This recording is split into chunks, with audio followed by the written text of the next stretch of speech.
এখন দুপুর বাজে প্রায় 2টা, আর আমি আসছি এইটারে বলা হয় পূর্বাচলের হেলিপ্যাড চত্বর। হেলিপ্যাড চত্বর সামনে দেখলে ভয় পাওয়ার মতো অবস্থা, কিচ্ছু নাই।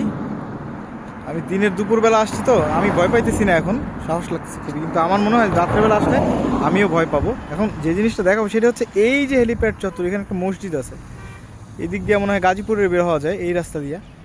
আর এইখানে এসে ঘুরতে ঘুরতে পেয়ে গেলাম এই জায়গাটা 8 নম্বর সেক্টরে, নাম হচ্ছে ডলফিন ক্যাফে অ্যান্ড স্পোর্টস। এই যে ডলফিন স্পোর্টস অ্যান্ড ক্যাফে, এইখানে চলে আসছি।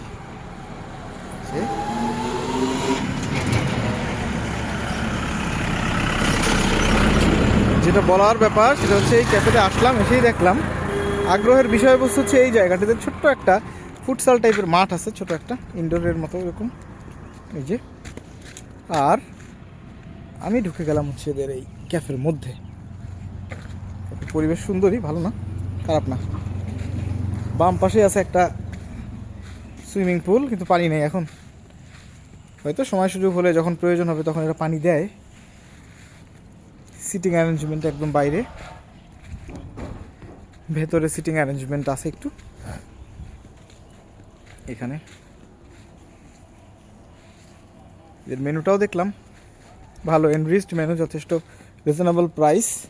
দুপুরবেলা কাস্টমার কিছু থাকবে না, এটাই স্বাভাবিক। আমরাও ঘুরতে ঘুরতে ঢুকে গেছি, একটু উপরের দিকে যাই উপরের ভিউটা দেখার জন্য। এখানে হ্যাঁ সিটিং অ্যারেঞ্জমেন্ট এখানে আছে, এই পাশেও আছে সিটিং অ্যারেঞ্জমেন্ট অনেকটা। এখানে বসলে মুর দেখা যায়। এই জায়গায় এসে আমার মুরের কথা মনে পড়লো, দ্য হাউন্ড অফ বাস্কারভিলস, শার্লক হোমসের গল্পের মধ্যে মুর শব্দটা বারবার আসছিল। এইখানে এসে আমার সেই হাউন্ড অফ বাস্কারভিলসের কথা মনে পড়ে গেল, মুরের কথা মনে পড়ে গেল। ভালো মনে হয়েছে আমার জায়গাটাকে। চলেন একবার একটু এদের মেনুটা দেখি। সিটিং অ্যারেঞ্জমেন্ট এখানেও আছে।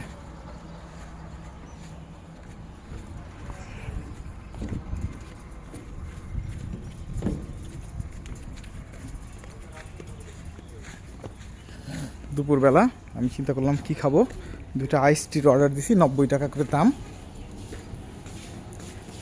এইটা এদের কিচেন, এই হচ্ছে কাউন্টার।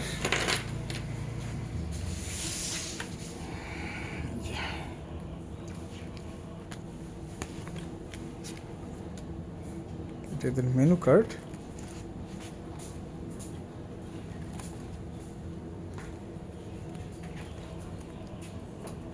সবগুলো একবার করে দেখাই দিচ্ছি, যদি কারো প্রয়োজন হয় স্ক্রিনশট নিয়ে এটাকে আবার ব্যবহার করতে পারবেন। ভাই মেনু কার্ডের খাবার দাবার তো সবই অ্যাভেলেবেল মোটামুটি, না? একদম দুপুরবেলা আমি তো এই জন্য এমন। That's it. পরিবেশ একদম খারাপ না, ভালো। বাইরের ব্যাপারটা মনে হয় রাতের বেলা আলাদা একটা ভাইবস দিবে। That's all.